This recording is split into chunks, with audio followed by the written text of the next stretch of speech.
നിങ്ങൾക്കൊരു ആത്മാവുണ്ട്, നിങ്ങൾക്കൊരു പ്രാണനുണ്ട്, നിങ്ങൾക്കൊരു ശരീരമുണ്ട്. ഇതുപോലെ ദൈവത്തിലേക്ക് നോക്കുമ്പോഴും 3 ഭാഗം നിങ്ങൾക്ക് കാണുവാൻ തക്കോണം കഴിയും. പിതാവായ ദൈവം, പുത്രനായ ദൈവം, പരിശുദ്ധാത്മാവാം ദൈവം. പിതാവായ ദൈവത്തിന്റെ സ്നേഹം, കർത്താവ് യേശു ക്രിസ്തുവിന്റെ കൃപ, പരിശുദ്ധാത്മാവിന്റെ കൂട്ടായ്മ.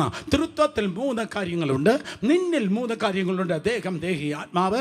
സമാഗമന കൂടാരത്തിലും അതിപരിശുദ്ധ സ്ഥലം, വിശുദ്ധ സ്ഥലം പ്രാകാരം. ആ പ്രോട്ടോകോളിൽ മാത്രമേ, ആ കീഴ്വഴക്കത്തിൽ മാത്രമേ, ആ പെരുമാറ്റച്ചട്ടത്തിൽ മാത്രമേ ദൈവസന്നിധിയിലേക്ക് കയറി ചെല്ലുവാൻ കഴിയത്തുള്ളൂ.